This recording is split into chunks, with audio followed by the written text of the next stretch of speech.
नमस्कार, good morning. Crime और tennis की कहानी में आपका स्वागत है। उम्मीद है आप और आपकी फैमिली अच्छी होगी, अपना ख्याल रख रही होगी। आज एक ऐसी स्टोरी बताने जा रहे हैं जो एक अपने आप में बड़ी हैरान कर देने वाली घटना है।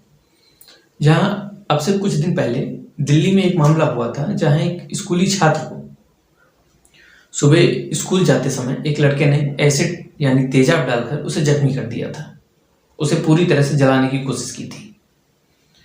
फिर लोगों की मदद से उसे हॉस्पिटल ले जाया गया, जहां कुछ दिन बाद इलाज के दौरान उसे ठीक किया गया और उसे घर भेज दिया गया। तो ऐसी एक घटना है बरेली की, जहां बरेली की एक कस्बा है नवाबगंज, और नवाबगंज से सटा हुआ थाना है जहां पे मोहल्ला इस्लाम नगर आता है। और इसी इस्लाम नगर में एक फराह नाम की एक लड़की रहा करती थी, जिसकी शादी उसी मोहल्ले के मोहम्मद यासीन से हुई थी। वो भी समय बीत गया था, लगभग 6 साल हो गया था। अब इतना समय बीत गया था, अभी तो लगभग सब ठीक चल रहा था, लेकिन बीच में कुछ ऐसी बातें हुई जिससे दोनों का पति पत्नी का आपस में झगड़ा होने लगा या मारपीट होने लगी।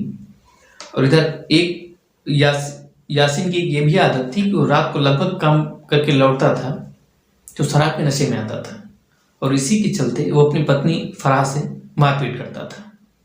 कई दिन बीते। एक बार तो इतनी नौबत आई कि घर के जो बड़े बुजुर्ग थे, दोनों परिवार के, पति पत्नी के दोनों परिवार के, आते हैं और दोनों को बिठा के समझाते हैं कि अभी हाल ही में आपकी शादी हुई है और इस तरह की मारपीट करना कोई अच्छी बात नहीं।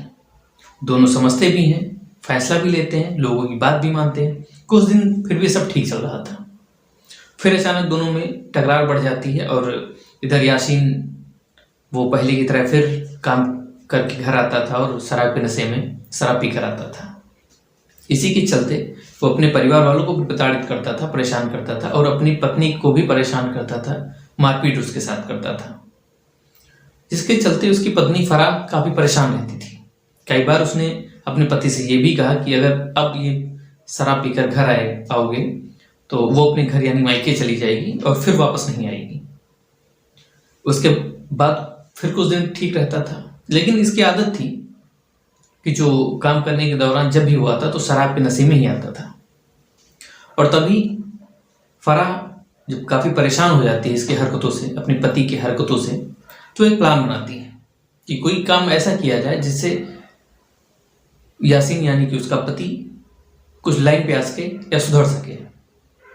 तभी एक फराह प्लान बनाती है कि घर पे जो बाथरूम होता है उसमें जो सफाई करने के दौरान तेजाब लाया जाता है।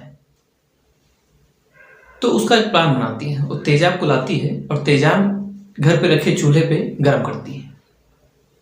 अब गर्म करती है तेजाब को, और हार्ड बनाने के लिए या ज़्यादा पावरफुल बनाने के लिए वो घर पे मिर्ची का लाल पाउडर रखा हुआ था, वो लाती है, वो भी उसी में डालती है। अब फिर वो गर्म करती है उसको। अब जब तक पूरी तरह से पक नहीं जाता है, खौलने नहीं लगता है, तब तक वो उसका इंतजार करती है। और इसी बीच उसका पति यानी यासीन आता है घर। फिर किसी बात को लेकर दोनों का आपस में झगड़ा होता है। अब झगड़ा हो ही रहा था, तभी फराह अचानक जो तेजाब गर्म कर रखा था उसको उठाती है और अपने पति पर फेंक देती है। अब जैसे ही पति पर फेंकती है, पति चिल्लाना शुरू करता है। उसके चिल्लाने की आवाज़ सुनकर मोहल्ले के आसपास के लोग इकट्ठा हो जाते हैं और उसे बचाने की कोशिश करते हैं।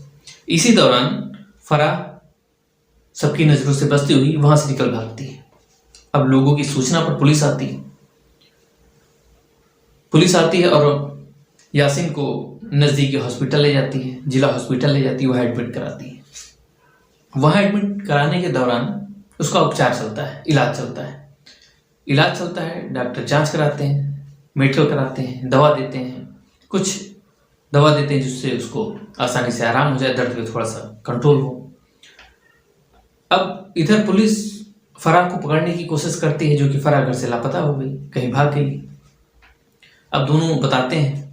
अब उधर यासीन जो काफ़ी दर्द से कहार रहा है, परेशान है, वो भी बताता है कि हम जैसे ही घर पहुंचे और अचानक पति से थोड़ा सा मामूली सा झगड़ा हुआ और उसने पहले से जो कि तेजाब गर्म कर रखा था उसने मेरे ऊपर डाल दिया, और वह इस दौरान वो हॉस्पिटल में एडमिट हो गया।